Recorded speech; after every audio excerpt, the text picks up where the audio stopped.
So hello everyone, welcome back to my channel. So we are today starting a one new video which is related to the class 10th chapter number first.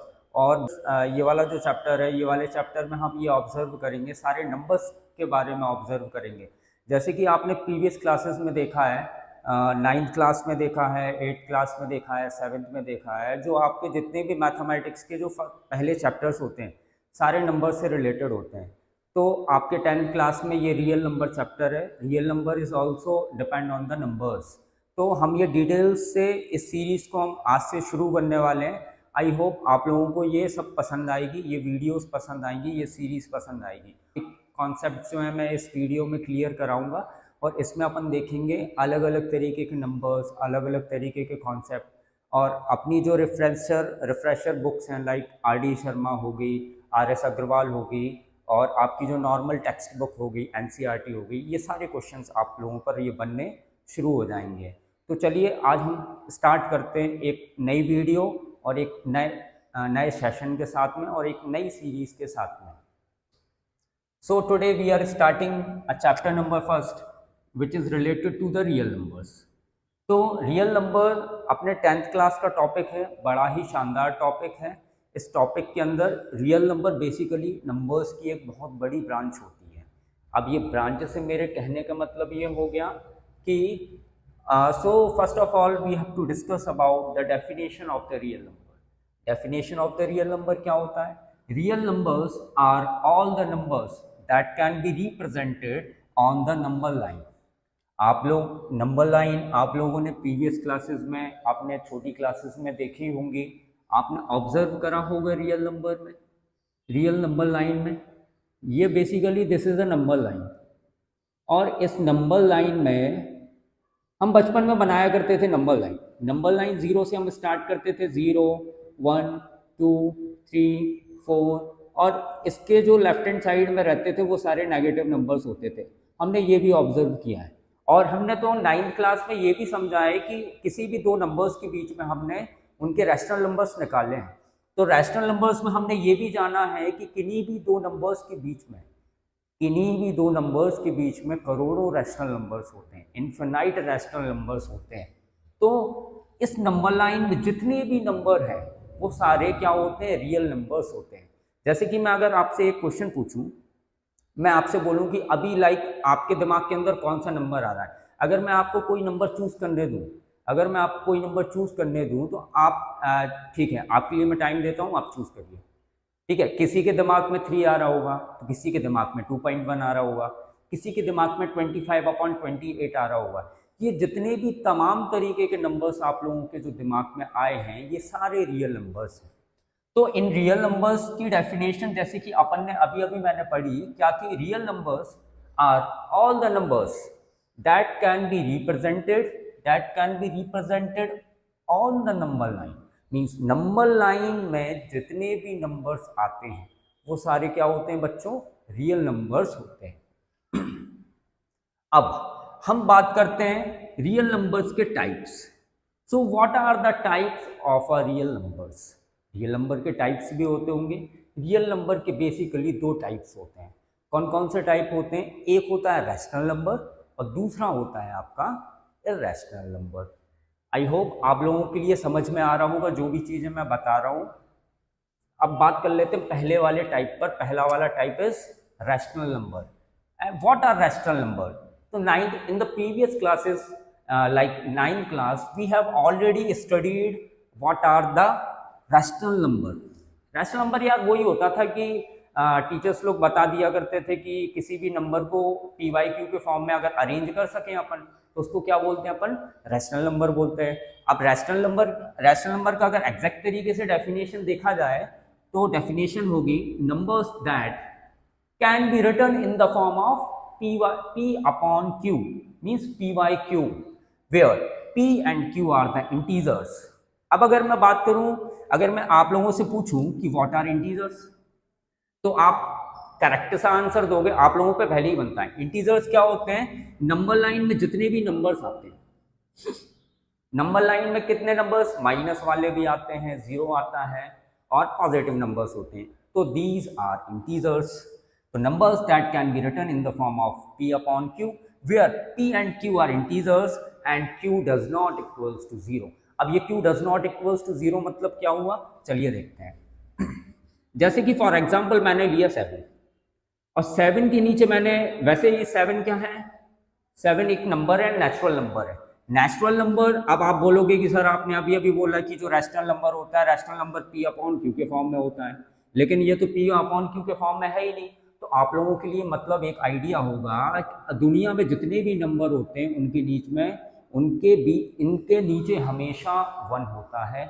जैसे आपका 7 लिखा है, 7 के नीचे हमेशा क्या आएगा, 1 आएगा। तो जैसे कि आपने 5 लिखा, 5 के नीचे 1 लिखेंगे। जैसे कि आपने 2 लिखा, 2 के नीचे हमेशा 1 आएगा। जैसे कि 1 लिखा, 1 के नीचे 1 ही होगा। तो ये 1 जो है ना अदृश्य रूप से क्या होता है, इसके नीचे होता है। जैसे कि 5 लिखा, 5 के नीचे 1 आ गया। तो numbers that can be written in the form of p upon q where p and q are the integers and q does not equals to 0। देखिए इसके एग्जाम्पल देखते हैं। फॉर एग्जाम्पल मैंने अभी अभी बताया था 1/2, 1/2 ऊपर वाला क्या हो गया, p हो गया, नीचे वाला क्या हो गया, q हो गया। तो ये p अपॉन q के फॉर्म में अरेंज्ड है ना। अब ये नेक्स्ट नंबर जैसे देखते हैं -3। तो बच्चों मैंने अभी अभी बताया कि -3 के नीचे अगर कुछ नहीं है, इसका मतलब क्या है, 1 है। इसका मतलब ये भी p अपॉन q के फॉर्म में क्या हो गया, अरेंज हो गया। दिस इज 0, 0 अपॉन 1 लिख दो, 0 अपॉन 1 लिख दो तो क्या बन जाएगा, p अपॉन q बन जाएगा। इसके बाद 5/7 देख लो, 5/7 is already arranged in the form of p upon q, that is called a rational number। Clear? Now our second type is irrational number।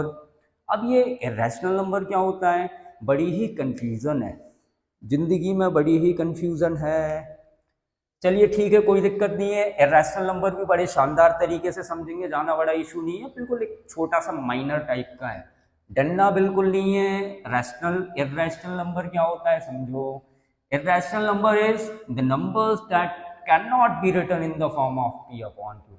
Sir ये कैसी बात कर रहे हैं आप, p अपॉन q में कैसे कोई नंबर को जो है ना रिटर्न नहीं कर सकते हैं, कैसे पॉसिबल है। आपने बताया कि जितने भी दुनिया में सारे नंबर्स होते हैं उनके नीचे 1 होता है, तो p अपॉन q तो वैसे भी बन जाएगा। चलिए ठीक है, एक एग्जांपल देख लेते हैं। जैसे कि अगर आप लेते हो क्या, पाई। जैसे आपने पाई लिया और पाई का वैल्यू यार 7th क्लास से डाल के आ रहे हो, चलो बता दो पाई का वैल्यू क्या होता है, जल्दी बताओ जल्दी।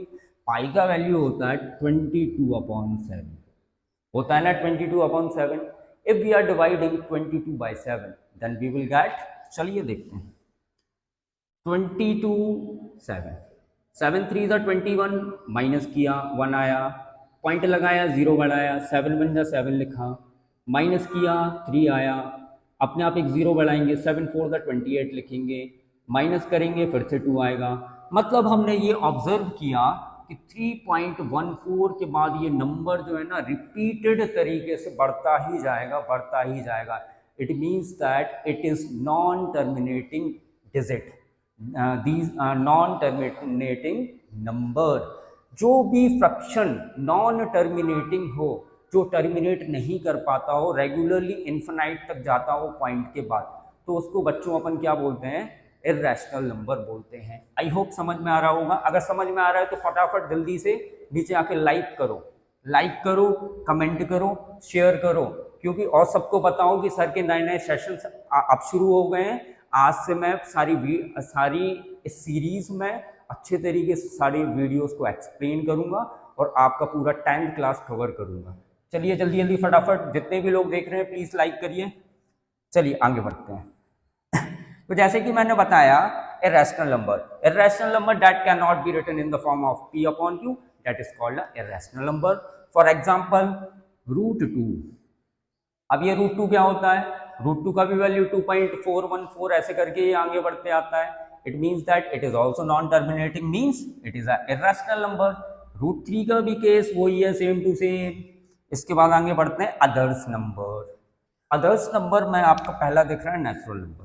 यार नेचुरल नंबर क्या होता है, नेचुरल नंबर वही जो बचपन में काउंटिंग सिखाई जाती थी, 1 से स्टार्ट करते थे, 1 2 3 4 5 6 7 8, इस तरीके से आपका क्या हो जाएगा, ये सारे नेचुरल नंबर हो जाएंगे। इसके बाद आप बात कर लेते हैं होल नंबर का। क्या होता है होल नंबर इज, यार कुछ नहीं है, शुरुआत में 0 लगा दो, बस 0 लगा दो, उसके बाद जितने भी नंबर्स हैं ना सारे होल नंबर्स हैं। तो जीरो बेसिकली होल नंबर में क्या होता है, जीरो इंक्लूड होता है। इसके बाद इंटीजर की बात कर लेते हैं। भाई इंटीजर क्या होता है, इंटीजर में आपने यहाँ नंबर लाइन देखा होगा, नंबर लाइन में लेफ्ट हैंड साइड क्या होता है, नेगेटिव नंबर्स होते हैं, और राइट हैंड साइड क्या होता है, सारे पॉजिटिव नंबर्स होते हैं।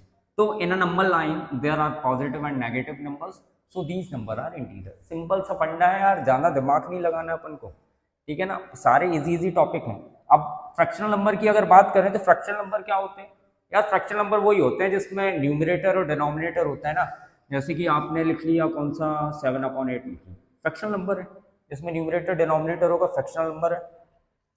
अब एक की पॉइंट देख लो, key points are real numbers are the union of rational and irrational number. तो दुनिया में जितने भी सारे नंबर्स होते हैं ना वो सारे क्या होते हैं, रियल नंबर होते हैं।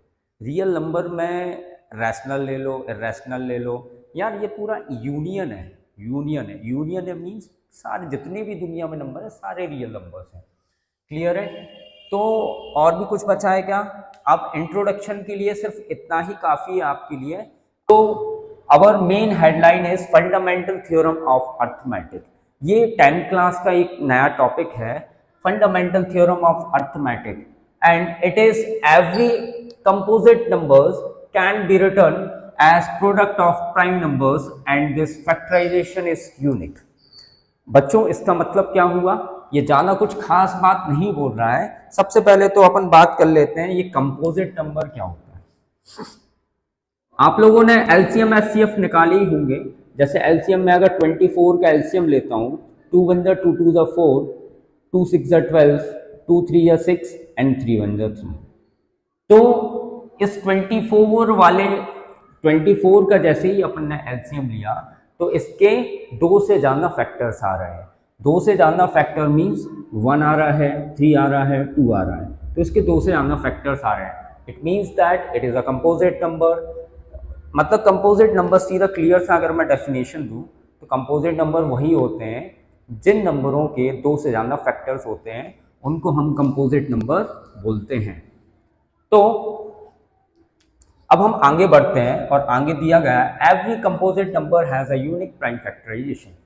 तो हर एक कंपोजिट नंबर का अलग एक प्राइम फैक्टराइजेशन होता है। मतलब उस प्राइम फैक्टराइजेशन अगर अपन कोई भी नंबर का प्राइम फैक्टर निकालते हैं तो अलग अलग यूनिक तरीके के प्राइम नंबर्स हमें उसमें देखने को मिलते हैं।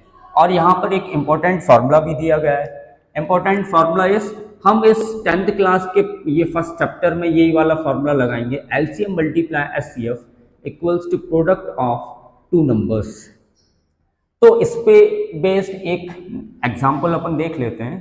So now our first example is find the HCF, find the HCF and LCM of 90 and 144 by prime factorization method। तो आपको LCM और HCF सॉल्व करने के लिए first of all you have to study divisibility rules. So what is the divisibility rule of 2, 3, 4, 5, 6 and all.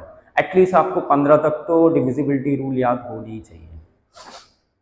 चलिए देखते हैं, अभी सेशन के बीच बीच में मैं बताते जाऊंगा, डिविजिबिलिटी रूल भी बताते जाऊंगा, ज़्यादा बड़ा इशू नहीं है। So our first question is find the HCF. चलिए कोई बात नहीं, यहाँ पर 2 नंबर दिए गए हैं, 90 दिया गया है, 144 दिया गया है, तो इनका अपन क्या करते हैं, एचसीएफ निकाल लेते हैं। जैसे नॉर्मली अपन एचसीएफ निकालते थे वैसे ही निकालेंगे। एचसीएफ के लिए अपन इन दोनों का अलग अलग एलसीएम ले लेंगे। 2 4 the 8, 2 5 the 10। Now 45 is divisible by 3। और मेरे को कैसे पता चला 3 से डिविजिबल है ये? 3 का डिविजिबिलिटी रूल बच्चों ये बोलता है, अगर आप किसी भी नंबर में सारी डिजिट्स को प्लस कर देते हो और सारी डिजिट का प्लस करने के बाद जो सम आता है, अगर वो सम अगर 3 से डिविजिबल है तो वो पूरा नंबर बच्चों 3 से डिवाइड हो जाता है। जैसे कि आपका ये 45 दिख रहा है, 45 को अगर 4 + 5 करोगे कितना आएगा, 9 आएगा, और 9 is divisible by 3 means 3 1 the 3, 3 5 the 15, and 15 is also divisible by 3, 3 5 the 15, then 5 1 the 5, right? Understood? Now we have to take LCM of 144. 2 7 the 14, 2 2 the 4, 2 3 the 6, 2 6 the 12, 2 1 the 2, 2 8 the 16, 2 9 the 18, and 9 is divisible by 3, so we have to take 3. 3 3s are 9 and 3 1s are 3. Now we have got many of the factors of 90 and 144, and the factors of 90 are 2 multiply 3 multiply 3 multiply 5, and the factor of 144 is 2 into 2 into 2 into 2 into 3 into 3.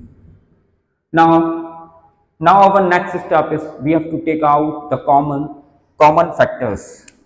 So our common factor is 2, and second common factor is 3, and third one is 3.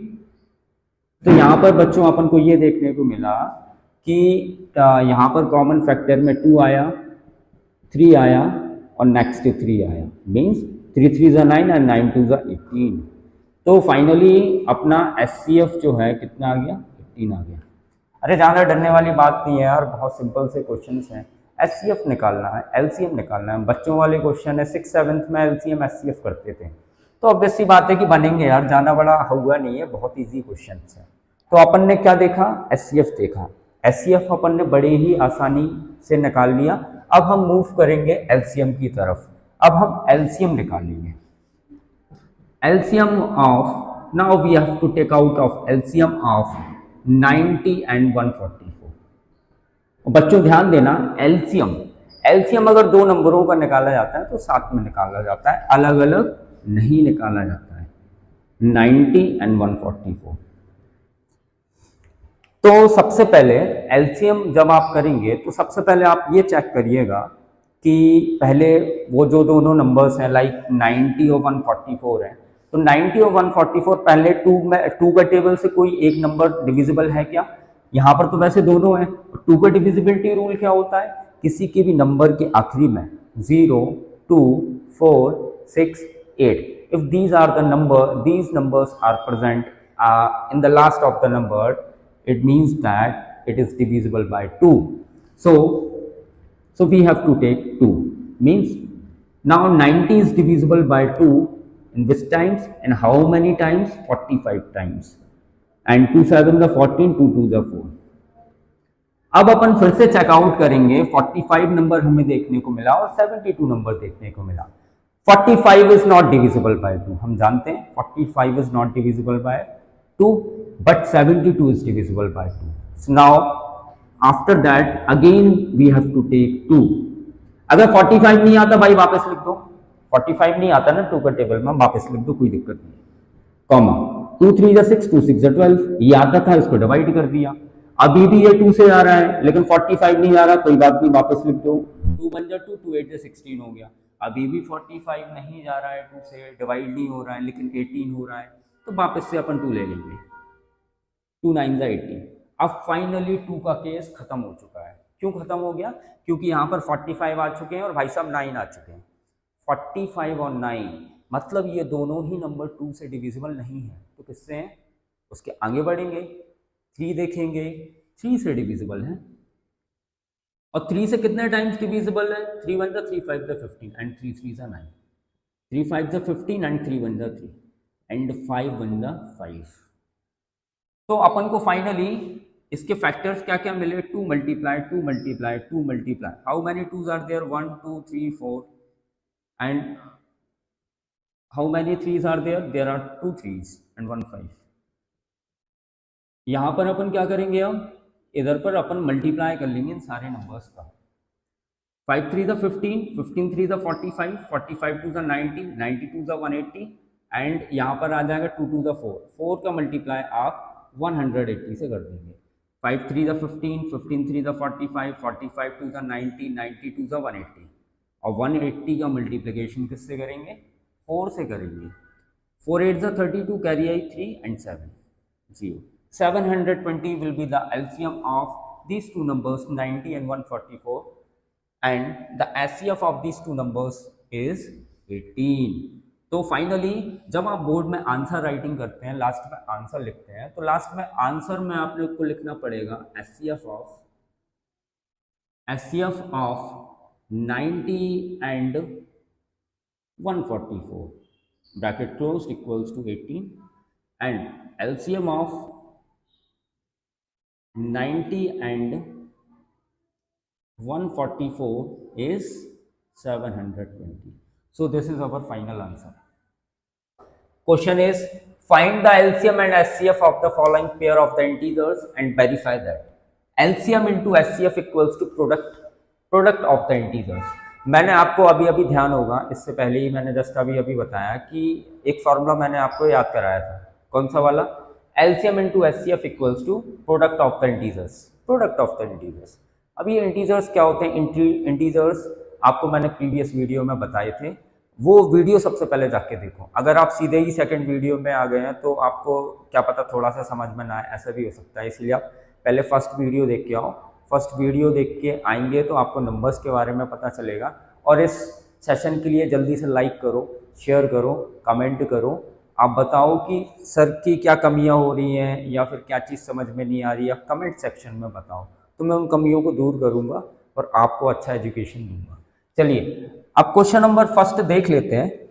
Question number first is 336 and 54 का हमें सबसे पहले तो LCM निकालना है and HCF निकालना है। तो पहले सॉल्यूशन लिख लेते हैं। सॉल्यूशन लिखने के बाद first of all we have to take LCM of these two numbers. तो पहले तो भाई साहब ऐसे लिख लेना, एलसीएम ऑफ 336 एंड 54। तो एलसीएम निकाल लेते हैं फटाफट। अभी सर ने बताया एलसीएम कैसे निकालते हैं। 2 1 जा 2, 2 6 जा 12, 2 8 जा 16, 2 8 जा 16, 2 4 जा 8, 2 4 जा 8, 2 2 जा 4, 2 2 जा 4 and 2 1 जा 2 and 21 is divisible by, जल्दी बोलो जल्दी, 21 is divisible by क्या? 3 7 जा 21 and 7 1 जा 7.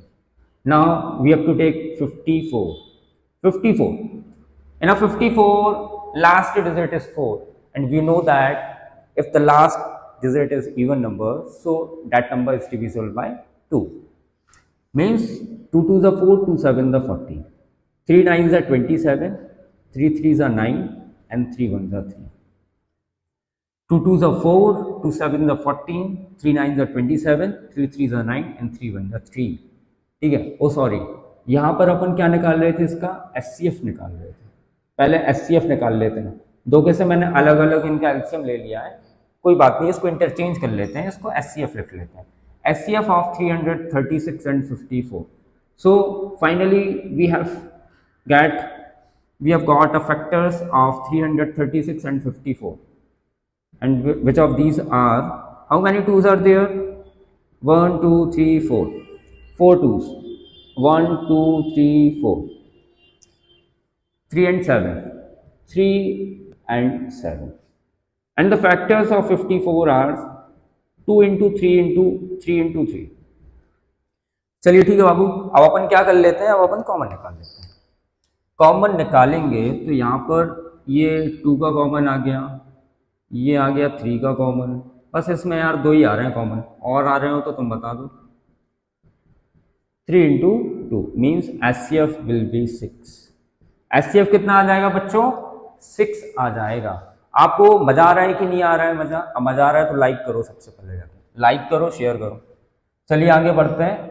अब अपन एलसीएम निकालते हैं। एलसीएम ऑफ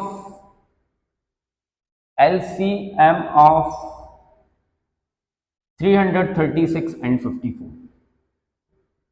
चलिए एलसीएम साथ में निकालते हैं। चलो पेन कॉपी जल्दी फटाफट उठा लो, बनने लगा है, जल्दी उठाओ, चलो जल्दी सॉल्व करो जल्दी। 2 1 जा 2, 2 6 जा 12, 2 8 जा 16, 2 2 जा 4, 2 7 जा 40। चलिए देखते हैं कौन पहले कर पाता है। 2 8 जा 16, 2 4 जा 8, 27, 2 4 जा 8, 2 2 जा 4, 27, 2 2 जा 4, 2 1 जा 2। Now 21 and 27 is divisible by 3. 3 7 are 21, 3 9 are 27, and 3 3s are 9, 3 1s are 3, and 7 1s are 7. So we have got a factors of 336 and 54. By that the LCM process are as follows. So our factors are 2 into 2. How many 2s are there? 1 2 3 4, 4 2s, 1 2 3 and 4. And how many threes are there? There are three threes. 3 into 3 into 3. And how many 7? Only one 7. चलिए अब अपन इसका finally क्या करने वाले हैं, multiplication करने वाले हैं। मल्टीप्लिकेशन थोड़ा सा टफ पड़ता है, इसलिए बोर्ड में बड़े ध्यान से मल्टीप्लिकेशन करना है। चलिए देखते हैं। 2 to the 4, 4 to the 8, 8 to the 16, 16 आ गया। 2 वाले जितने भी हैं 16 आ गए। 3 3 9, 9 3 27 आ गया। And multiply by 7। भाई अब तीनों का मल्टीप्लाई कर लेते हैं। पहले 16 का 27 से कर लेते हैं। 6 7 the 42 का 2 कैरी आई 4, 7 1 the 7, 8 9 10 11, 6 2 the 12 का 2 carry I 1, 2 1 the 2 and 1 3, 2 3 and 4। तो 432 into 7। बस बाबू इसका अपन 432 का मल्टीप्लिकेशन आप 7 से और कर दो, बात खत्म हो जाएगी। 432 का मल्टीप्लिकेशन 7 से कर लेते हैं। 7 2 the 14 कैरी 1, 7 3 the 21 and 122 का 2 कैरी आई 2, 7 4 the 28, 29 and 130, 3024। चलिए ठीक है, फाइनली हमने क्या कर लिया, इसका एचसीएफ भी निकाल लिया, इसका एलसीएम भी निकाल लिया। अब अपना नेक्स्ट स्टेप जो होगा, इसका वेरिफिकेशन स्टेप होगा। वेरिफिकेशन में आप देख ही रहे होंगे कि इसमें अपन को वेरीफाई भी करना था। अपन को चूंकि एलसीएम और एचसीएफ तो निकालने ही थे और वेरिफिकेशन भी करना था। अब इसके बाद अपन क्या करेंगे, इसका वेरिफिकेशन करेंगे कि अपन ने ये जो आंसर्स निकाले हैं वो क्लियरली ठीक भी निकाले हैं कि नहीं निकाले हैं। चलिए ठीक है, वेरिफिकेशन करने के लिए जो क्वेश्चन ने दिया है वो सबसे पहले लिख लेते हैं। तो आपका जो है LCM into HCF equals to product of two numbers. तो product of two numbers means 336 को 54 से आपको मल्टीप्लाई करना है और जाना कुछ नहीं करना है। 336 को किससे मल्टीप्लिकेशन करना है, 54 से मल्टीप्लिकेशन करना है। तो एलसीएम अपन ने कितना निकाला, 3024 निकाला और एचसीएफ कितना आया, 6 आया। तो 336 इंटू 54। चलिए देख लेते हैं ये दोनों बराबर आ रहे हैं कि नहीं आ रहे हैं। तो सबसे पहले अपन क्या कर लेते हैं, मल्टीप्लिकेशन कर लेते हैं। 3024 का मल्टीप्लिकेशन 6 से कर लेते हैं। 6 4 the 24 carry I 2, 6 2 the 12 and 2 14 का 4 कैरी आई 1, 6 3 the 18, 18,144। इन दोनों का प्रोडक्ट और देख लेते हैं।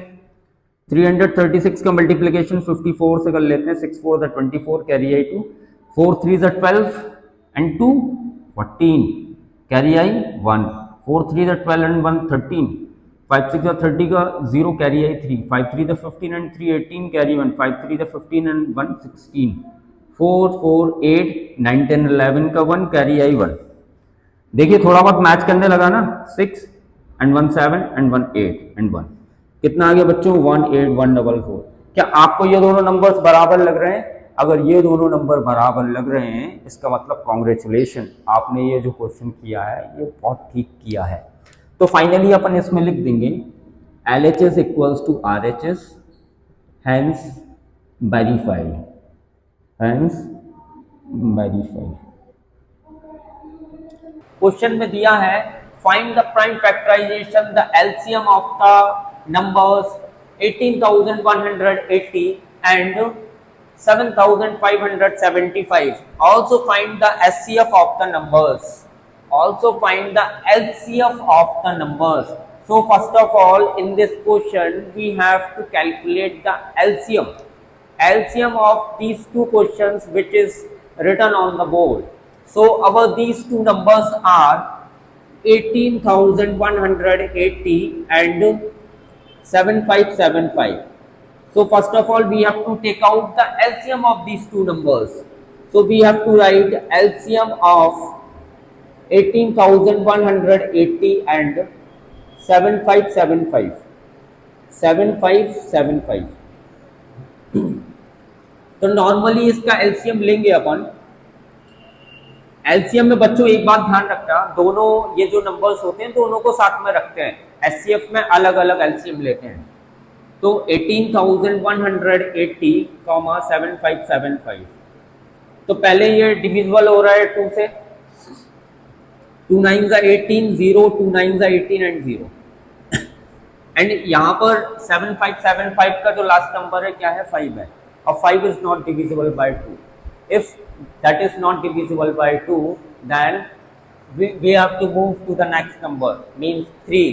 अब हम 3 से चेक कर लेते हैं 3 से डिवाइड हो रहा है कि नहीं हो रहा है, लेकिन 3 से डिवाइड करने के पहले हमने इसको डिवाइड किससे किया था, 2 से किया था, लेकिन 2 से तो डिविजिबल नहीं हुआ। अगर बच्चों 2 से डिविजिबल नहीं हुआ है तो उसको वापस से रख देंगे, सेम रख देंगे, 7575 वापस से रख देंगे।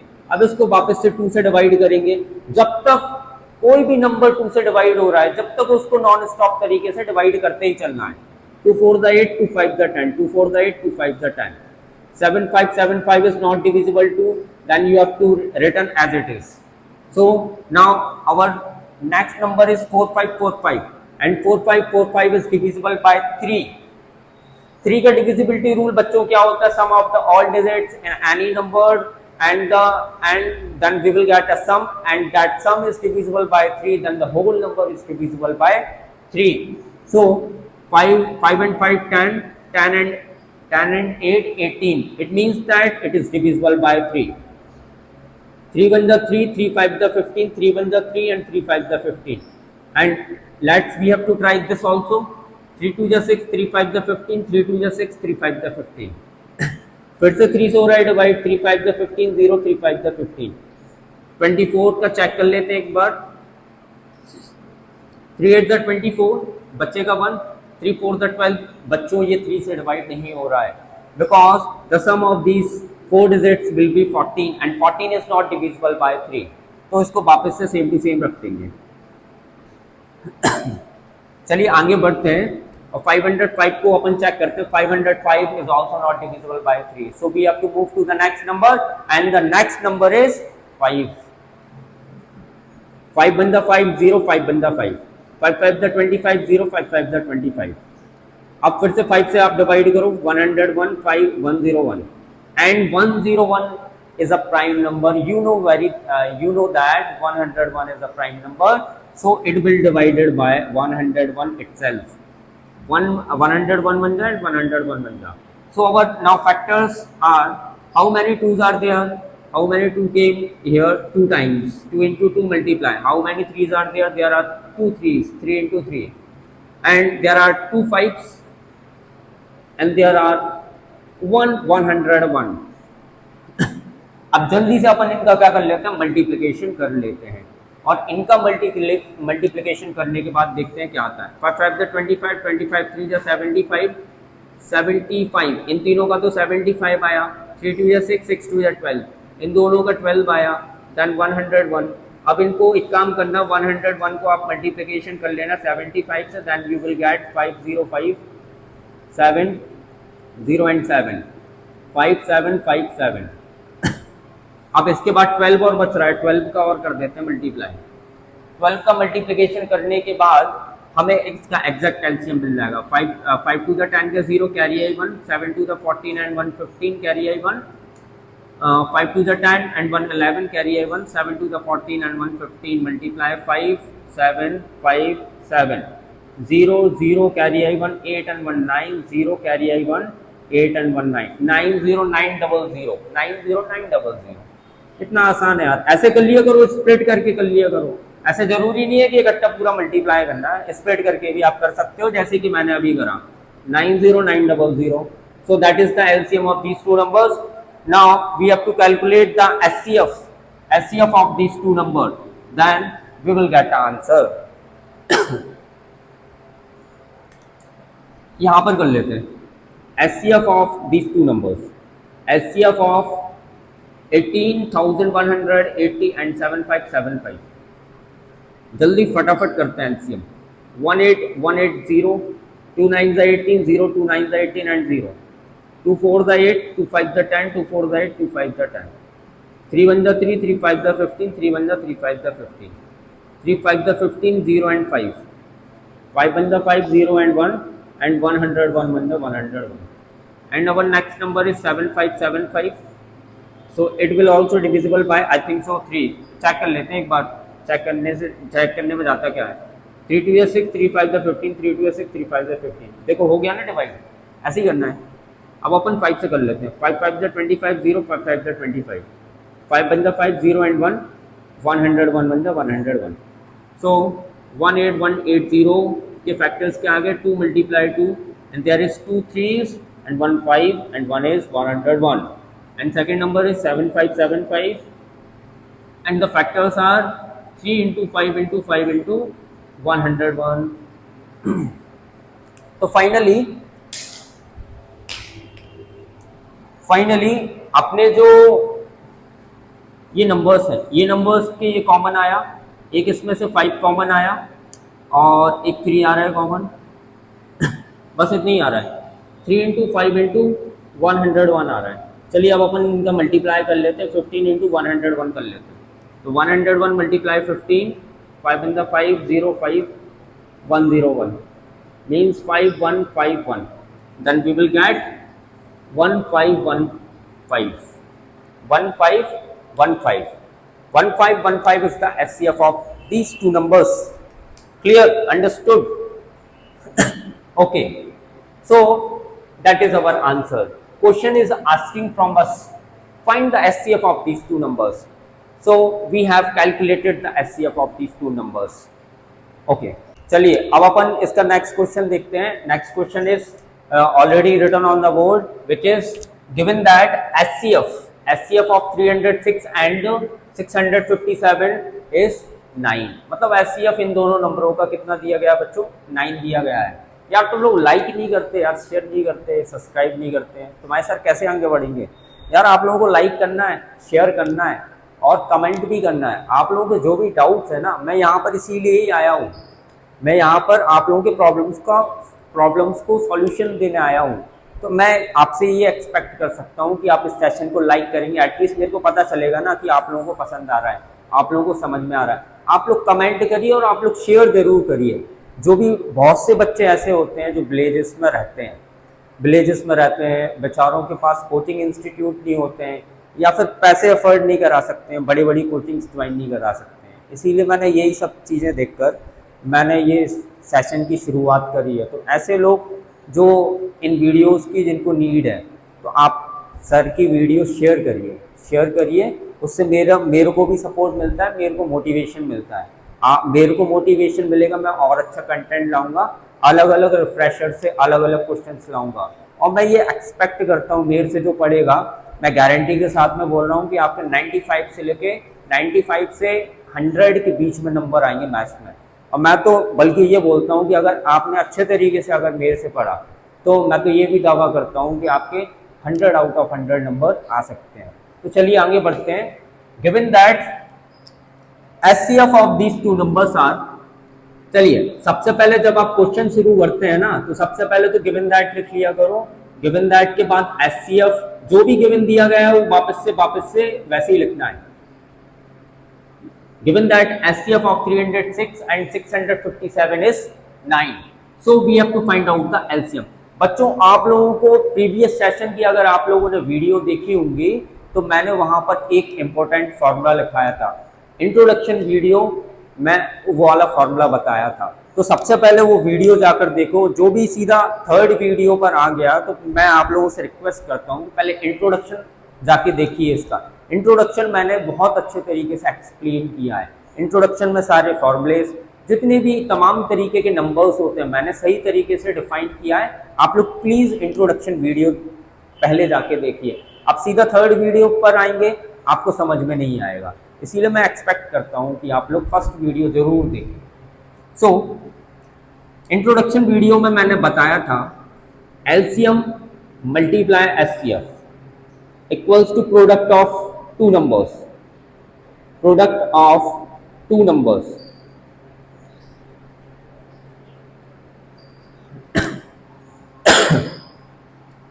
LCM अपन को तो भाई LCM निकालना है, तो LCM दोनों नंबरों का पहले दोनों नंबर लिख लेना। 306 एंड 657 का अपन को LCM चाहिए।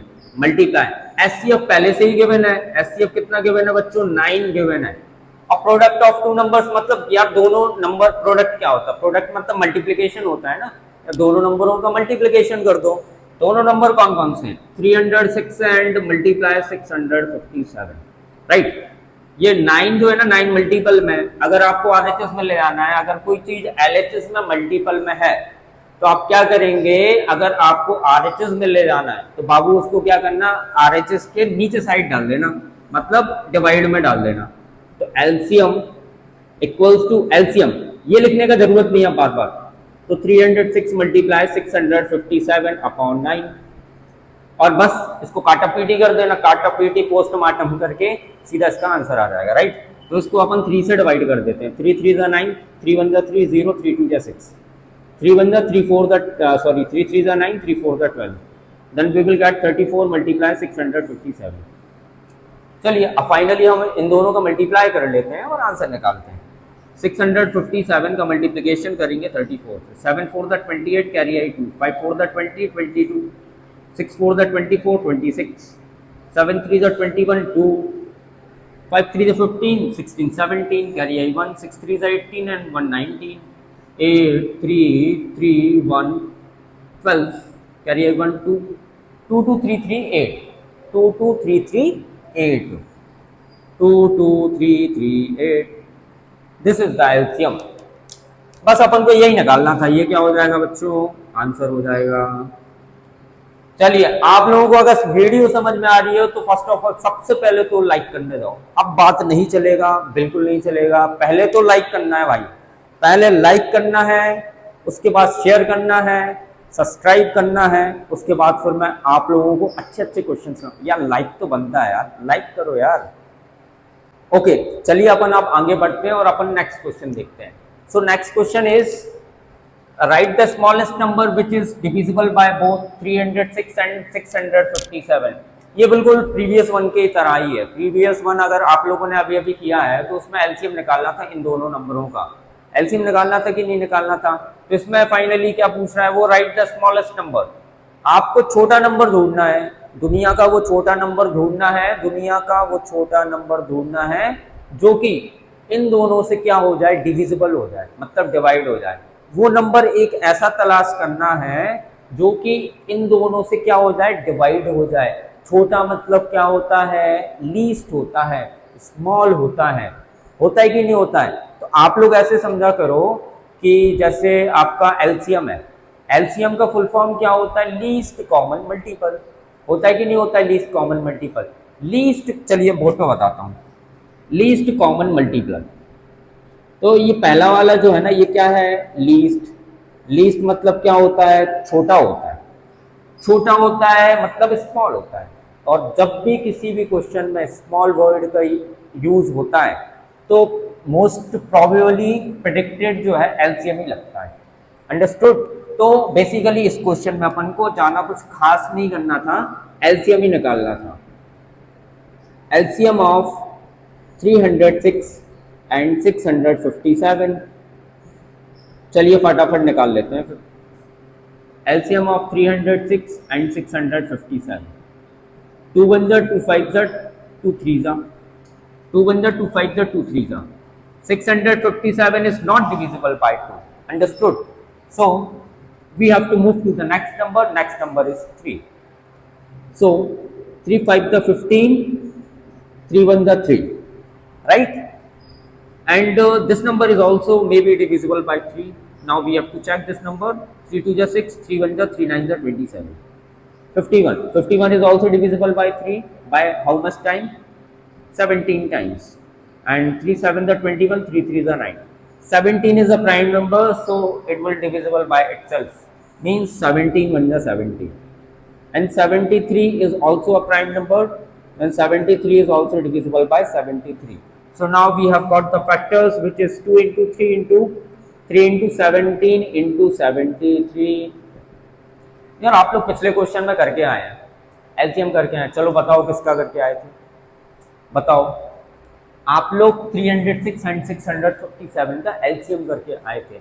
उसका आंसर क्या आ रहा था, 22338 आ रहा था कि नहीं आ रहा है। यार ऑब्वियस सी बात है कि इसका भी वही तो आएगा, इसका भी वही आएगा, तो कैलकुलेट करने का जरूरत नहीं है। 2233 है और कैलकुलेट अगर करनी है तो मल्टीप्लाई कर लेगा, मल्टीप्लाई कर लेगा, आपको ये आंसर मिल जाएगा। ठीक है, तो आपका ये फाइनल आंसर था।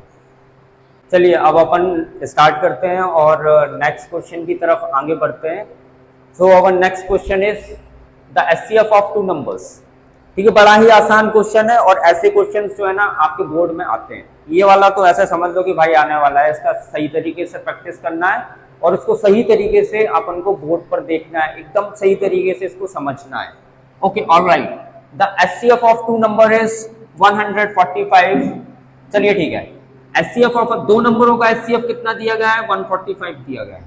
एंड देयर एलसीएम इज, उन्हीं दोनों नंबरों का एलसीएम कितना दिया गया है? 2175 दिया गया है। और उन दोनों नंबरों में से एक नंबर गिवन भी है। कौन सा नंबर गिवन है? 725। आपको वो दूसरा नंबर निकालना है, राइट। तो सबसे पहले जितना भी मटेरियल जो दिखता है ना क्वेश्चन में, सारा क्या लिख लेते हैं? गिवन लिख लेते हैं। Okay, first of all we have to write according to question given that, according to question given that, बिल्कुल प्रॉपरली नोट्स बनवा रहा हूं आपको, प्रॉपरली नोट्स बन रहे हैं, आप एज इट इज ऐसे ही लिखिए। According to question given that HCF of two number, HCF of two numbers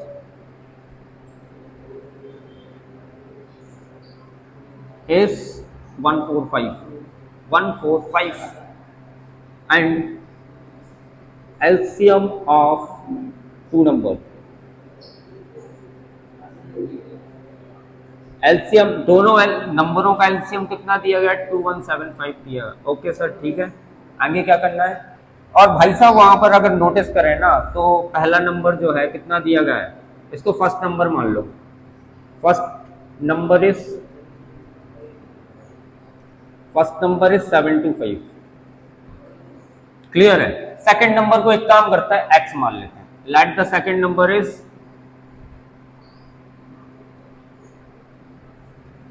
late the second number is x, प्यारा सा x। चलिए बताओ फॉर्मूला, जल्दी बताओ फॉर्मूला कौन सा वाला लगाएंगे? बताओ सर को कि कौन सा वाला फॉर्मूला लगाएंगे। याद आया? कुछ नहीं आया? अरे आ गया होगा यार।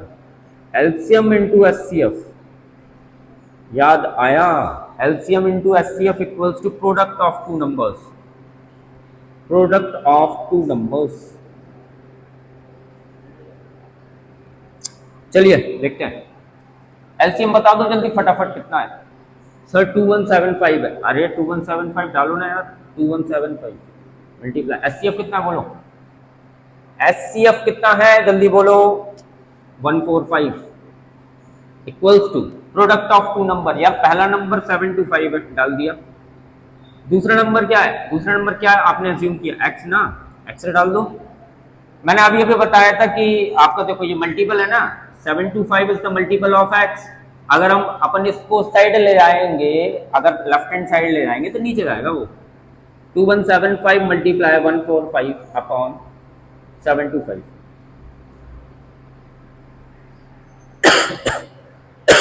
इसको क्या कर देंगे? कैंसिल कर देंगे फटाक से। चलिए 5 से कैंसिल करते हैं। 5 बन 5, बचेगा कितना? 2। 5 4 20, 5 5 25, 5 4 20 बचेगा 1, 5 3 15, 5 5 25। फिर से कैंसिल करो 5 से। 5 2 10, 5 9 45, 5 8 40, बचेगा 3, 5 7 35। अब ये देख लो भाई ये किससे डिवाइड हो रहा है? 29 3 होता है क्या? चलो देख लेते हैं कितना होता है। 29 3 9 3 27, कैरी 2 3 2 6 7 8 87 होता है कि नहीं? 21 बन जा, 21 बन जा एंड 87 कितने टाइम्स आता है? 3 टाइम्स आता है। चलिए काम बन गया अपना। x का वैल्यू कितना आ गया? 45 मल्टीप्लाई 3 आ गया है। 45 मल्टीप्लाई 3, जल्दी फटाफट मल्टीप्लाई करके बताओ। सर से पहले होना चाहिए मल्टीप्लाई, जल्दी करो। आ गया? क्या रहा बोलो? 5 3 15 कैरी है 1, 4 3 12 एंड 1 13 कैरी है 1, 3 एंड 1 4, 435 आ गया भाई साहब आंसर। तो आपका जो आंसर है वो आ चुका है और आंसर क्या है? 435। आसान क्वेश्चन है ना। तो question is asking from us is prove that √3 is an irrational number. मतलब अपने को √3 को इर्रेशनल प्रूफ करना है। बड़ा ही आसान क्वेश्चन है। तो पहले मैं टारगेट बता देता हूं कि अपन को इस क्वेश्चन में हम क्या करने जा रहे हैं। पहले एक काम करते हैं, √3 को हम रैशनल जो है मान लेते हैं। पहले रूट थ्री को आप रैशनल मान लो और आपने ये प्रूफ करना है कि ये रैशनल नहीं है। पहले मैं फिर से रिपीट करूंगा, रूट थ्री को पहले आप रैशनल मान लो, root three is a rational number, और आपको उसमें ये प्रूफ कर देना है कि वो रैशनल नहीं है। अगर वो रैशनल नहीं है तो वो क्या बन जाएगा बच्चों, वो इर्रेशनल बन जाएगा। चलिए ठीक है, फिर से रिपीट कर देता हूं मैं।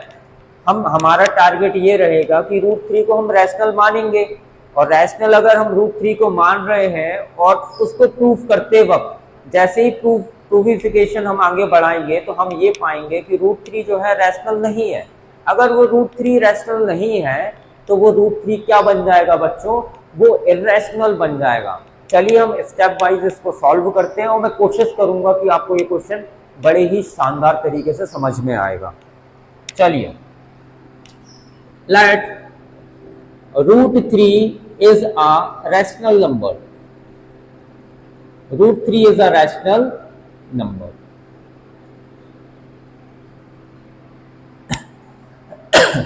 रूट थ्री को अपन ने ये माना है कि ये रैशनल नंबर है, राइट।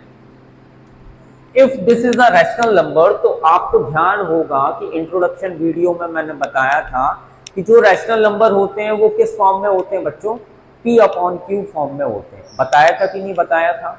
चलिए ठीक है, अगर ये P अपॉन Q के फॉर्म में होते हैं तो रूट थ्री को हम P अपॉन Q तो लिख ही सकते हैं। Then root three equals to P upon Q। अब कोई बात नहीं, अब Q को इस साइड शिफ्ट कर देंगे तो root three Q equals to P आएगा। ये दोनों क्या हो जाएंगे बच्चों, बराबर हो जाएंगे। अगर ये दोनों बराबर हैं तो इन दोनों के स्क्वायर्स भी बराबर होंगे ना। तो चलिए ठीक है, अब हम कर देते हैं squaring on both side, squaring both side. जब हम इन दोनों का स्क्वायर करेंगे, बोथ साइड स्क्वायरिंग कर देंगे, तो क्या मिलेगा, देखिए क्या मिलता है। रूट थ्री का स्क्वायर होता है क्या, 3 होता है, और Q का स्क्वायर होता है Q, और P का स्क्वायर P स्क्वायर। हाँ, अब ध्यान से सुनना, अब ध्यान से बात सुनना मेरी। अगर P स्क्वायर को मैं नीचे ले जाता हूं तो ये 3 के अपॉन में P स्क्वायर आ जाएगा। It means that 3 is divisible by P square. यार देखो ना, अगर 3 अपॉन P स्क्वायर लिखूंगा इसका मतलब क्या हो जाएगा, 3 is divisible by P square. तो स्टेटमेंट में लिख देंगे 3 is divisible by 3 is divisible by P square. यार जब 3 is divisible by P square है तो 3 is also divisible by P होगा। Then 3 is also divisible by P। Clear? इतना तो मेरे ख्याल से क्लियर हो गया होगा। अब अपन आगे बढ़ते हैं और आगे देखते हैं। अब अपन एक काम करते हैं, इस क्वेश्चन का कॉन्सेप्ट ये बोलता है कि आपका 3Q square equals to P square है। हम P का वैल्यू अब क्या डालेंगे, 3K डालेंगे। Now put P equals to 3K। अब आप पूछोगे कि यार सर 3K क्यों डाल दिया? 3K हमने इसीलिए डाला क्योंकि हमने ये वाला केस लगाया। इस केस में हमें ये पता चला कि 3 जो है P स्क्वायर से डिवाइड हो रहा है, तो भाई इसकी Q से क्या दुश्मनी है, Q से भी तो डिवाइड करने वाला कोई केस बनाना पड़ेगा ना। तो उस केस को बनाने के लिए हमने P इक्वल्स टू 3K जो है पुट किया। और अब आप पूछोगे कि सर ये K क्या है, तो K is a positive integer where K is a positive integer. K is a positive integer। Clear? अब आपको ये जो P का वैल्यू 3K दिख रहा है ना, वो इस वाली इक्वेशन में पुट कर देंगे, और आप इसको फर्स्ट इक्वेशन मान लेना। इसमें आप अगर 3Q, सबसे पहले इक्वेशन लिख लो, 3Q square equals to P square. आप इसमें P का वैल्यू डाल दो, 3Q square equals to the value of P is 3K का square. Then we will get 3Q square equals to 9K square. 3Q square equals to 9K square. Now we have to cancel these two numbers. 3 1 the 3, 3 3 is 9. Means Q square equals to 3K square आ गया। Understood? इसके बाद अगर Q square को उसके नीचे ले जाओगे, then 3 is divisible by Q square। तो अब लिखेंगे 3 is divisible by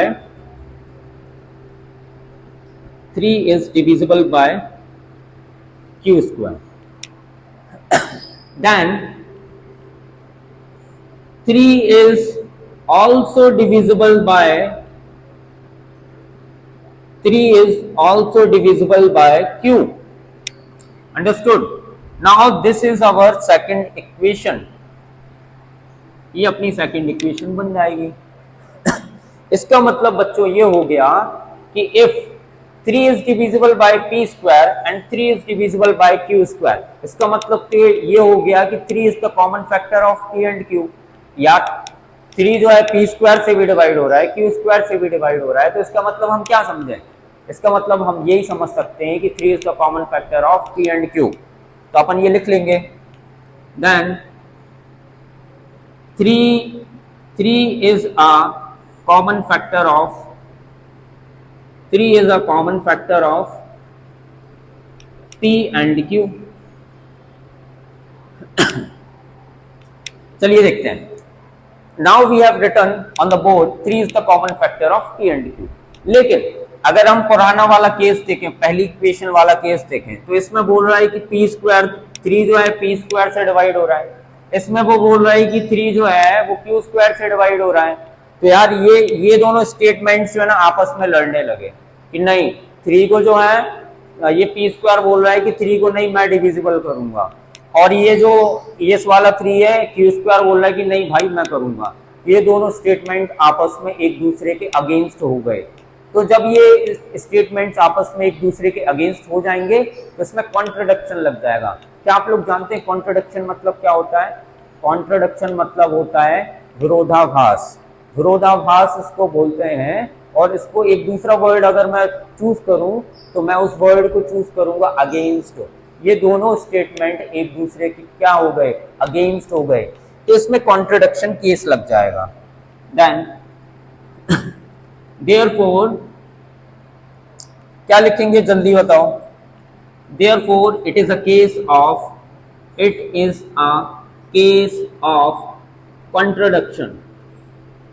contradiction. then our assumption was wrong। wrong। कौन सा assumption था? ये मैंने क्यों लिख दिया यार? ये वाला assumption जो हमने रैशनल माना था ना, वो assumption क्या हो गया? गलत हो गया। मैंने शुरुआत में कहा था कि √3 को आप रैशनल मानना और लास्ट में ये प्रूफ कर देना कि वो रैशनल नहीं है। अगर वो रैशनल नहीं होगा तो क्या हो जाएगा? वो इरैशनल हो जाएगा। इसका मतलब अपना अजम्पशन रॉन्ग हो गया। अगर अजम्पशन रॉन्ग होने के कारण hence √3 is an irrational number। √3 is an irrational number। चलिए आप लोगों को समझ में आया क्वेश्चन? लाइक करो, जल्दी लाइक करो, आज काम नहीं चलने वाला भाई। सबसे पहले लाइक करना पड़ेगा, उसके बाद मैं आगे पढ़ाऊंगा मैं आपको। पहले नीचे जाके लाइक करो यार। इतने अच्छे अच्छे क्वेश्चंस ला रहा हूँ, इतने अच्छे तरीके से सॉल्यूशन बता रहा हूँ यार, एटलीस्ट लाइक तो बनता है यार। लाइक करो। चलिए तो फिर अपने बोर्ड पर एक नया क्वेश्चन आपको दिख रहा होगा। Question is proof that 5 plus √2 is an irrational number। अपन को ये प्रूफ करना है कि 5 plus √2 is an irrational number। तो आपने पिछले क्वेश्चन में ये देखा कि एक टर्म को आपने इरैशनल प्रूफ किया, लेकिन आपको इस क्वेश्चन में ये दिख रहा होगा कि आपको 2 टर्म्स दिख गई हैं। तो दोनों टर्म का ज़्यादा बड़ा मेजर इशू नहीं है, एकदम माइनर है, बहुत आसान है। आप ध्यान से समझें। और आप सभी स्टूडेंट से ये रिक्वेस्ट है कि आप प्लीज़ नोट्स बनाओ। आप खुद से सेल्फ नोट्स बनाएंगे, आप उनको रिवीजन लेंगे और वीडियोस को बार बार देखो। अगर आपको जो भी क्वेश्चन समझ में नहीं आता है तो प्लीज़ कमेंट करो, लाइक करो, कमेंट करो। अगर आप कमेंट नहीं करोगे तो मुझे कैसे पता चलेगा बच्चों कि आपका क्या नहीं बन रहा है? तो मैं आपसे चाह रहा हूँ कि आप एटलीस्ट कमेंट तो करें। आप कमेंट करेंगे तो मुझे पता चलेगा कि आपका क्या इशू आ रहा है, किस क्वेश्चन में इशू आ रहा है। तो आपको कमेंट करना चाहिए। चलिए ठीक है, आगे बढ़ते हैं और इस क्वेश्चन पर ध्यान देते हैं। तो बड़ा बेसिक सा सिंपल सा क्वेश्चन है अपना। देखो वही सेम टारगेट रहेगा। अपन क्या करेंगे? सबसे पहले अपन 5 प्लस रूट 2 को क्या अज्यूम कर लेंगे, अपन रैशनल नंबर अज्यूम कर लेंगे और इसको हम ये प्रूफ कर देंगे कि ये रैशनल नंबर नहीं है। और अगर ये रैशनल नंबर नहीं होगा तो फिर ये कौन सा नंबर होगा, ये इर्रेशनल नंबर होगा। बच्चों बड़ा ही सिंपल है, आसान है। देखो फिर से बता देता हूँ, 5 प्लस रूट 2 को रैशनल नंबर मान लेंगे और रैशनल नंबर मानने के बाद इसको हम ये प्रूफ कर देंगे कि ये रैशनल नहीं है। जब ये रैशनल नहीं होगा तो ये ऑब्वियस सी बात है कि इर्रेशनल बन जाएगा। If this is a rational number, let 5 plus root 2 is a rational number,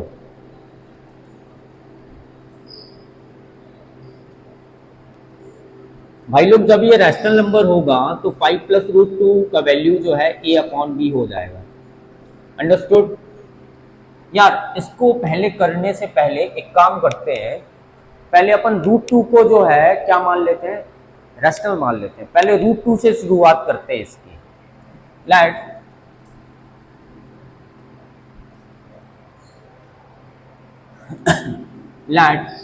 root 2 is a rational number. Let root 2 is a rational number. वही सेम टू सेम करना है जैसे पिछले क्वेश्चन में किया था ना, वैसे ही करना है। पहले रूट 2 का करेंगे प्लस फिर उसके बाद 5 प्लस रूट 2 का करेंगे। बच्चों अगर रूट 2 रैशनल नंबर होगा तो p अपॉन क्यू के फॉर्म में होगा। q को मल्टीप्लाई रूट 2 से करेंगे तो root 2 q equals to p आएगा। तो बोथ साइड स्क्वायरिंग कर देंगे, मैंने पहले पिछले क्वेश्चन में बताया था। जब आप स्क्वायरिंग कर दोगे तो यहाँ पर बचेगा 2q square equals to p square बचेगा। फिर आप वही सेम टू सेम लिख देंगे, 2 is divisible by p square, 2 is divisible by p square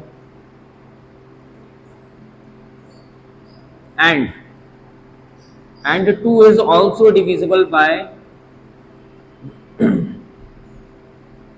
2 is also divisible by p। Clear है। इसके बाद फिर मैंने बताया था कि p का वैल्यू आपको क्या डालना है। Now put p equals to, आप क्या प्रूफ कर रहे हैं, रूट 2 प्रूफ कर रहे हैं ना, तो 2k डालो। फिर ये स्टेटमेंट में अपन क्या डाल देंगे, p का वैल्यू 2k डाल देंगे। Then 2q square equals to 2k का whole square, then 2q square equals to 4k square. समझ में आया? इसको कैंसिल कर देंगे, 2 1 2 2 4, then q square equals to 2k square, 2k square. Clear है? जैसे आपने यहाँ पर लिखा 2 is divisible by p square, यहाँ पर लिख देना 2 is divisible by q square, 2 is divisible by q square, 2 is divisible by q square and 2 is also divisible by 2 is also divisible by q। देखिए आपका ये पहला इक्वेशन बन जाएगा और ये दूसरा इक्वेशन बन जाएगा। जैसे पिछले क्वेश्चन में क्या हुआ था, पिछले क्वेश्चन में बच्चों आपने ये देखा था कि ये दोनों स्टेटमेंट आपस में अगेंस्ट चले गए थे। इन दोनों स्टेटमेंट से हमें ये पता चल रहा है कि 2 is the common factor of p and q, लेकिन ये नहीं हो सकता है। ये वाला स्टेटमेंट बस ये बोल रहा है कि 2 is only one the factor of p, और ये वाला स्टेटमेंट लड़ रहा है, इससे बोल रहा है कि नहीं q मेरा बंदा है means 2 is the common factor of q बता रहा है वो। तो ये दोनों आपस में लड़ने लगे, तो अपन क्या लिखेंगे, therefore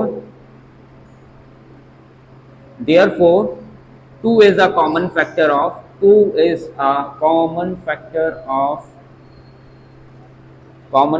of p and q। इसके बाद क्या हो जाएगा, then it is a case of वही अगेंस्ट वाला एक दूसरे से लड़ रहे हैं ना, ये दोनों लड़ रहे हैं तो कौन सा केस लगेगा, कॉन्ट्रडिक्शन केस लगेगा ना, कॉन्ट्रडिक्शन लिखना है। then it is a case of contradiction। अगर ये कॉन्ट्रडिक्शन केस लग गया तो क्या हो जाएगा बच्चों, then hence our assumption was wrong, अगर हमारा assumption wrong हो गया तो then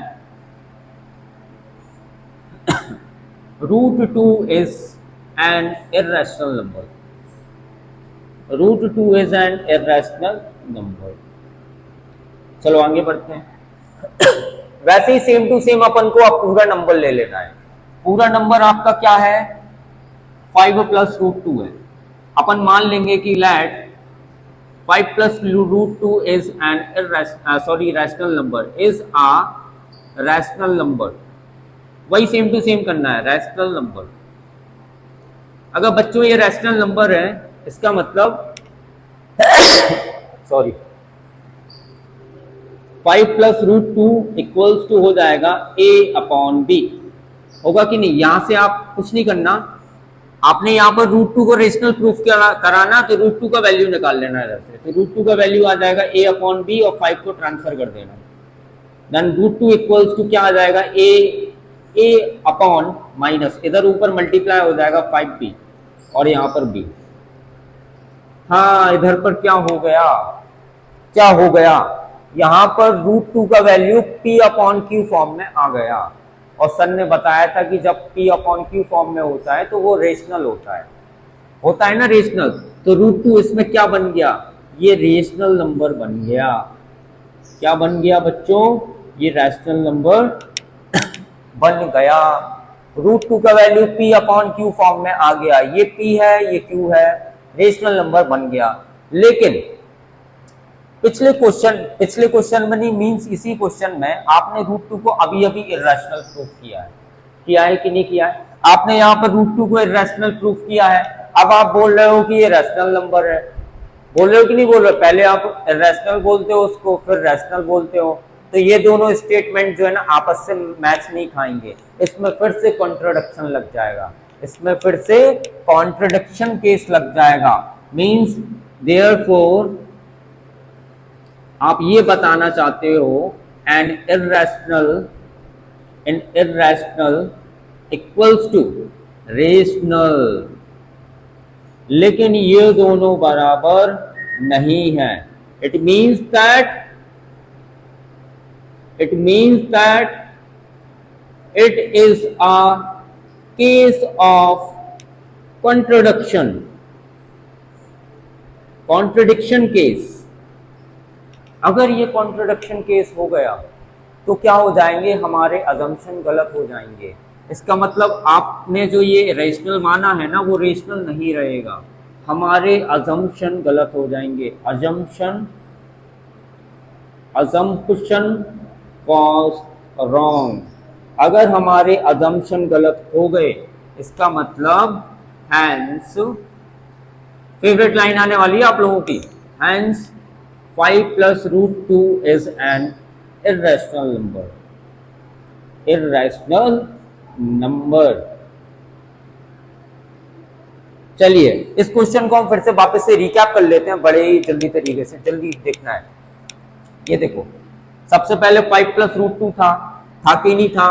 रूट टू को आपने क्या माना, रेशनल माना। देखो 5 प्लस रूट टू रहेगा तो रूट वाले को पहले ले लेना, रूट को रैशनल मान लेना, और उसको क्या मान, रूट को रैशनल नंबर मानने के बाद उसको ये प्रूफ कर देना कि ये रैशनल नहीं है। और जब वो रैशनल नहीं होगा तो वो क्या बन जाएगा, इरैशनल बन जाएगा। तो अपन ने वैसे ही किया, उसको लास्ट में अपन ने इरैशनल नंबर प्रूफ कर दिया।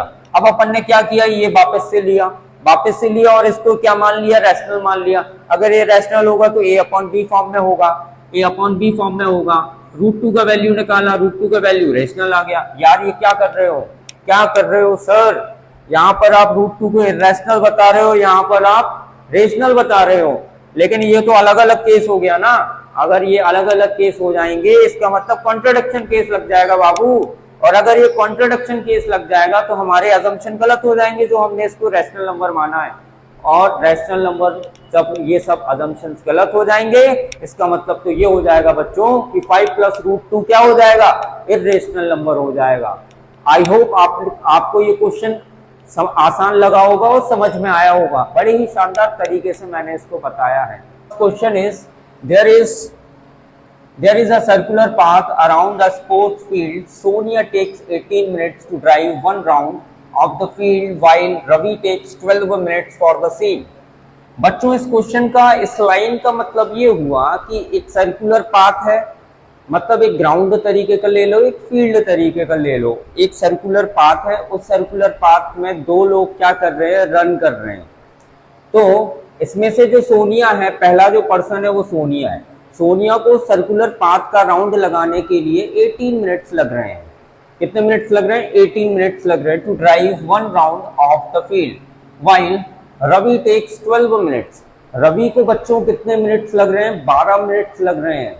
सोनिया को 18 मिनट्स लग रहे हैं, रवि को 12 मिनट्स लग रहे हैं।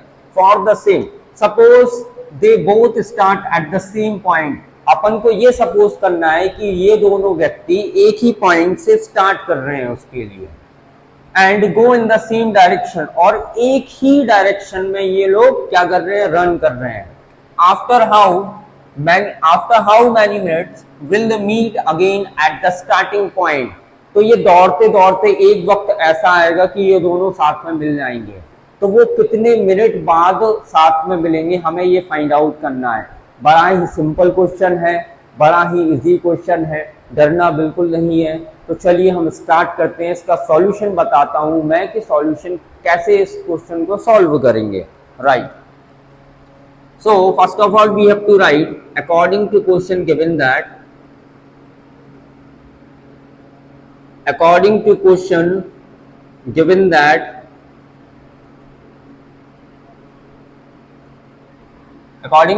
given that there is a circular path, ऐसे लिख लेंगे,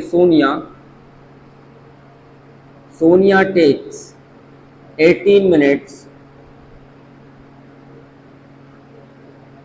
to drive one round of the field, and Ravi takes 12 minutes for the same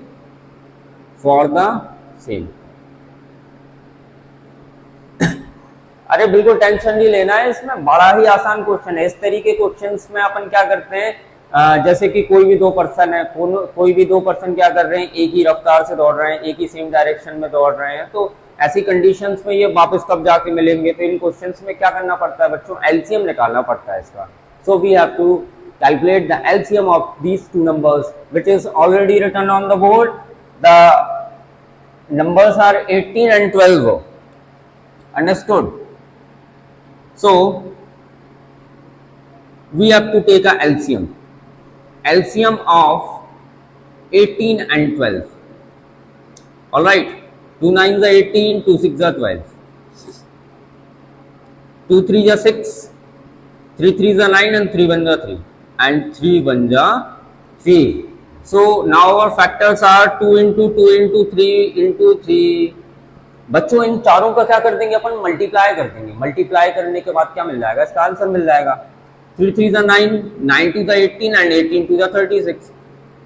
बच्चों ये 36 मिनट बाद क्या करेंगे, आपस में मिलेंगे। कौन? Ravi and Sonia. Ravi and Sonia will meet each other at after 36 minute. तो फाइनली हम आंसर लिख देंगे। आंसर में आंसर राइटिंग करना आना चाहिए। लिखेंगे Ravi and Sonia will meet together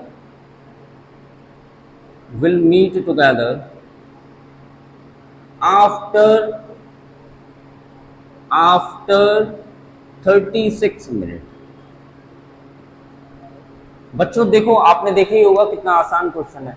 आपके इस बुक में इतने आसान क्वेश्चंस हैं, आपको डरने की कोई बात नहीं है। मेरे से पढ़ो, मेरा चैनल सब्सक्राइब करो यार। सब्सक्राइब क्यों नहीं कर रहे हो? आप लोग वीडियो में आते हैं, सब्सक्राइब नहीं करते हैं यार। एटलीस्ट फिर सर को बताओ ना कि क्या कमी आ रही है सर में। आप लोग सब्सक्राइब क्यों नहीं कर रहे हैं? सब्सक्राइब करना चाहिए। आपके सर देखो कितना मेहनत कर रहे हैं, नए नए क्वेश्चंस ला रहे हैं। सब्सक्राइब बनता है, सब्सक्राइब करो यार। क्यों नहीं कर रहे सब्सक्राइब? या फिर पढ़ना नहीं चाहते, पढ़ाई नहीं हो रही है? भैया बोर्ड सारे हैं, पढ़ाई होना चाहिए, करना चाहिए।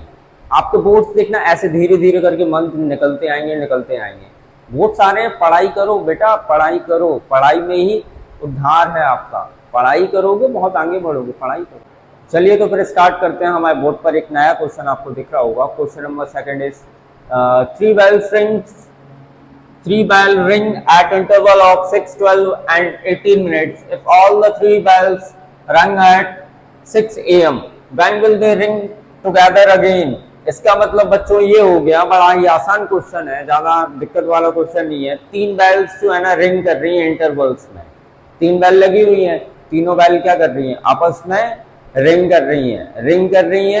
एक कर रही है 6 मिनट बाद, दूसरा कर रही है 12 मिनट पर और तीसरा कर रही है 18 मिनट्स पर। आगे क्वेश्चन पूछ रहा है आपसे, if all the three bells rang at 6 AM, अगर ये सभी बेल 6 AM के बाद बजेंगी, अगर 6 AM पर बजेंगी तो when will they ring together again. मतलब ये हो गया कि ये तीनों बेल्स जो हैं आपस में ये टुगेदर कब बजेंगी, means will they ring together again. मतलब ये सारी रिंग्स जो बेल्स हैं आपकी वो रिंग कब करेंगे एक साथ में। चलिए क्वेश्चन सॉल्व करते हैं। और इसमें भी बच्चों क्या करना है, अपन को एलसीएम ही निकालना है। ठीक है, जब आपको बेल्स रिंग्स वाला किसी भी तरीके का क्वेश्चन आता है आपके इस 10th क्लास में, तो मोस्ट प्रोबेबली क्या करना पड़ता है, इसका एलसीएम ही निकालना पड़ता है। तो चलिए ठीक है, एलसीएम देख लेते हैं इसका। एलसीएम निकालने के लिए 6, 12 एंड 18 अपन को 3 नंबर दिए गए हैं। 2 3 6, 2 6 12 and 2 9 18, 2 3 6 and 9, 3 1 3, 3 1 and 3 3 9 and 3 1 3. So the factors are 2 multiply 2 multiply 3 multiply 3 means 3 3s are 9, 9 to the 18 and 18 to the 36। मतलब आपके ये तीनों बेल्स जो हैं 6 बजे बज रही हैं। अब एलसीएम कितना आया अपना 36 आया, तो जो स्टार्टिंग टाइम रहेगा आपका, स्टार्टिंग टाइम तो आपका 6 बजे का रहेगा, लेकिन 6 बजे के बाद इसमें 36 मिनट्स भी इंक्लूड हो जाएंगे। और जैसे ही 36 मिनट इस में बेल्स वाले क्वेश्चंस में इंक्लूड हो जाएंगे, तो बच्चों ये 6:36 AM पर सारी बेल्स जो है ना रिंग करेंगी। लिखेंगे स्टार्टिंग टाइम इसका क्या रहा, 6 AM। तो यहां पर आप लिख देना आफ्टर 36 मिनट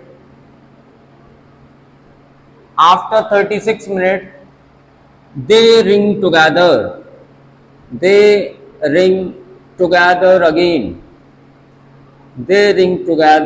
again।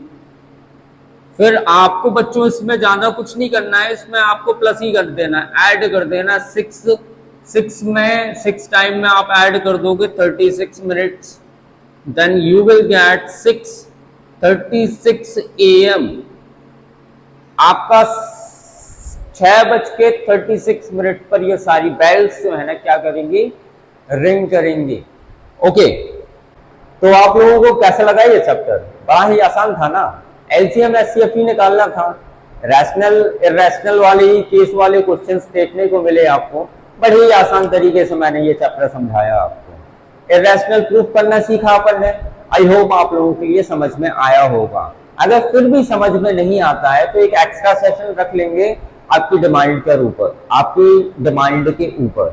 तो आप लोग प्लीज कमेंट करें, कमेंट से एक आइडिया लगता है सर को कि क्या बच्चों को समझ में नहीं आ रहा है। अगर आपका डाउट अगर इरैशनल नंबर को रहेगा तो इरैशनल पर एक एडिशनल वीडियो हम इस चैप्टर की बना देंगे। अब अपना नेक्स्ट वीडियो से नया चैप्टर स्टार्ट होने वाला है, तो मुझे ऐसा लग रहा है कि आप सभी लोग एक्साइटेड हैं, क्योंकि आप लोगों के मैं व्यूज देखता हूँ, मेरे को बड़ा मोटिवेशन मिलता है आपके व्यूज देखकर कि यार इतने सारे लोग जो है व्यू आ रहे हैं, आप लोग देख रहे हैं, इतना लव एंड सपोर्ट कर रहे हैं सर को। तो ऐसे ही मैं ये एक्सपेक्ट कर रहा हूँ कि आप लव एंड सपोर्ट देते रहें, मुझे बड़ा ही मोटिवेशन मिलता है। और मैं ये जानता हूँ कि आपकी भी स्टडी बहुत अच्छे तरीके से चल रही होगी। और आपसे बस एक ही रिक्वेस्ट है कि मैं जो भी इस सेशन में पढ़ाता हूँ आप प्लीज नोट्स बनाएं, मैथ्स वाले भैया के नोट्स बनाएं। मैथ्स वाले भैया आपको बहुत ही शानदार तरीके से ऐसे ही नए नए टॉपिक्स लाते रहेंगे, नए नए क्वेश्चंस हम लाते रहेंगे। और अगर कुछ स्किप कर जाएगा तो आप कमेंट करिएगा, कमेंट से मुझे आइडिया लगेगा और मुझे पता चलेगा कि मुझे ये क्वेश्चंस कराने चाहिए। तो ओके, तो हम इस सेशन को एंड करते हैं और प्लीज़ चैनल को लाइक करें, शेयर करें और सब्सक्राइब करें। Thank you. जय हिंद।